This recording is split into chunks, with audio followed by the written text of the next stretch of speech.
बिस्मिल्लाहिर्रहमानिर्रहीम। अस्सलामुअलैकुम दोस्तों, आज हम बात करेंगे सीरम यूरिया टेस्ट की।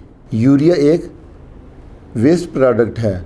जब हम खाना खाते हैं तो इसमें प्रोटीन मौजूद होती है जो हमारी आंतों में चली जाती है और वहाँ पर मौजूद बैक्टीरिया इस प्रोटीन को तोड़ते हैं और अमोनिया में तब्दील कर देते हैं। ये अमोनिया हमारे जिगर में जाकर कार्बन डाइऑक्साइड से मिल जाती है और यूरिया में बदल जाती है। ये यूरिया हमारे गुर्दों के ज़रिए यूरिन के रास्ते निकल जाता है। यानी किडनी का क्या काम है कि वेस्ट प्रोडक्ट को जिस्म से निकालना। तो इसकी जो नॉर्मल रेंज है यूरिया की वो 17 से 43 mg/dl है। यूरिया टेस्ट उन लोगों में करवाया जाता है जिन्हें गुर्दों की प्रॉब्लम होती है और वो डायलिसिस की तरफ जा रहे होते हैं। यानी ये जो सीरम यूरिया टेस्ट करवाया जाता है ये उन लोगों के लिए करवाया जाता है जिनमें गुर्दों की प्रॉब्लम होती है, गुर्दों में स्वेलिंग होती है, गुर्दों में पथरी होती है, गुर्दे नाकारा हो चुके होते हैं या गुर्दों में इन्फेक्शन होता है। तो ये टेस्ट उन पेशेंट्स में करवाया जाता है। दोस्तों, हमारे खून में यूरिया के बढ़ने को एज़ोटीमिया कहते हैं। इसकी 3 अक़साम हैं। यानी प्री रीनल एज़ोटीमिया, गुर्दों से पहले किसी जगह ख़राबी यानी गुर्दों को खून की सप्लाई ना मिलना।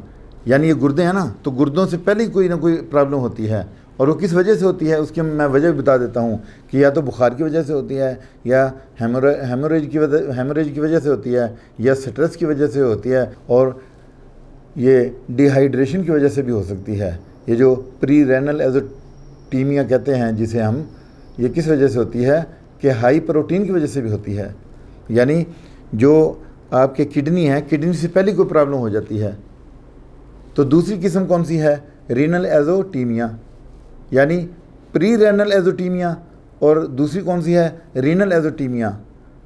गुर्दों में ख़राबी यानी खून से यूरिया का खारिज ना होना। यानी यूरिया तो मौजूद है लेकिन गुर्दे अपना काम ही नहीं कर पा रहे। अब ये गुर्दों के मुकाम पर ख़राबी है और इसकी वजूहात क्या हैं कि ये एक्यूट रीनल फेलियर की वजह से है। जो गुर्दे हैं ना वो नाकारा हो चुके हैं। क्रोनिक रीनल फेलियर की वजह से भी हो सकती है। और ये जो है टेस्ट में इन चीज़ों का पता चलता है। और जो तीसरी वजह है, जो तीसरी टाइप है वो है post renal एज़ोटीमिया।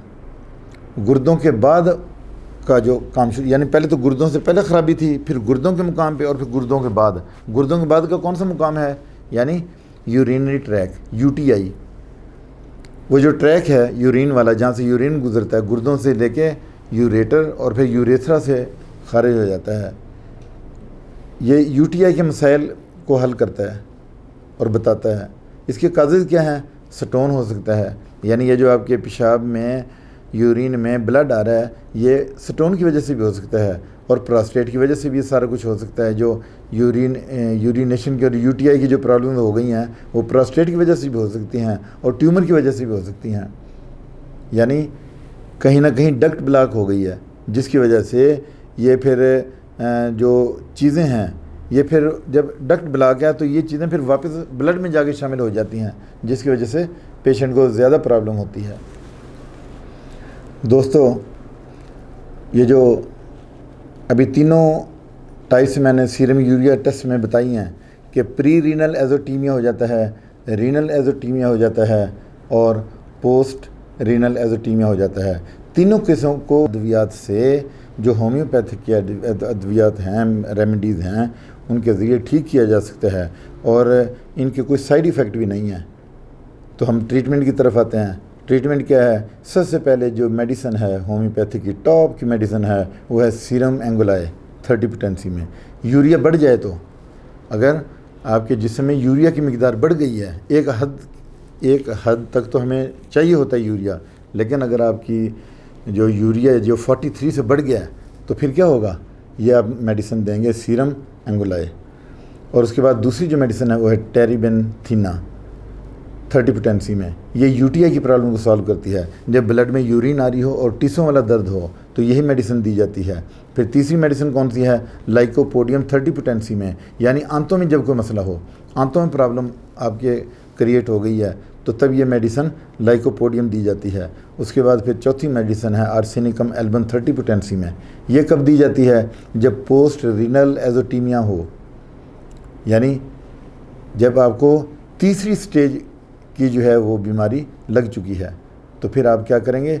Arsenicum album 30 potency में 3 टाइम देंगे, और डायरेक्ट 3 कतरे भी इसके ज़ुबान पे दे सकते हैं, और इसको आप पानी में भी 10-10 कतरे मिला के 4 मरतबा भी दे सकते हैं, बीमारी के मुताबिक 5 मरतबा भी दे सकते हैं, दिन में 6 मरतबा भी दे सकते हैं, और जो जो अफाका होता जाए मेडिसिन को रिड्यूस करते जाएँ।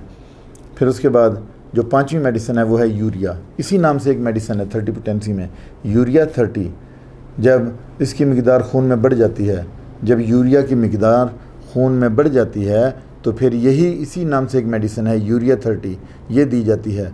फिर उसके बाद एक और एल सीरम 30 पोटेंसी में है मेडिसन, ये होम्योपैथी की टॉप की मेडिसन है। ये भी प्री एजोटीमिया में जो यानी जो पहली टाइप थी इसकी जो मैंने बताई थी, प्री रीनल एजोटीमिया में दी जाती है। ये बेहतरीन मेडिसन है। और इसके बाद फिर एक और एपस मेलिफिका, जब टिश्यू वाला दर्द हो और जब पेशेंट से दर्द बर्दाश्त नहीं हो पा रही, तो तब ये एपस मेलिफिका 30 पोटेंसी में चंद ड्रॉप दिए जाते हैं डॉक्टर की हिदायत के मुताबिक जो वो प्रेस्क्राइब करता है। और फिर उसके बाद आखिरी जो मेडिसिन है वो है बर्बरस वल्गैरिस, मदर टिंचर है। ये आप 15 से 20 कतरे थोड़े से नीम गर्म पानी में देंगे तो ये बहुत ही अच्छी मेडिसिन है, और ये 2 से 3 महीने 4 महीने भी आप दें, इसका कोई साइड इफ़ेक्ट नहीं है, और ये आप पेशेंट को देंगे। फिर उसके बाद आप दोबारा टेस्ट करवाएंगे, और यूरिया का टेस्ट करवाने के बाद फिर आप देखेंगे कि उसका लेवल जिसमें कम हुआ है या नहीं।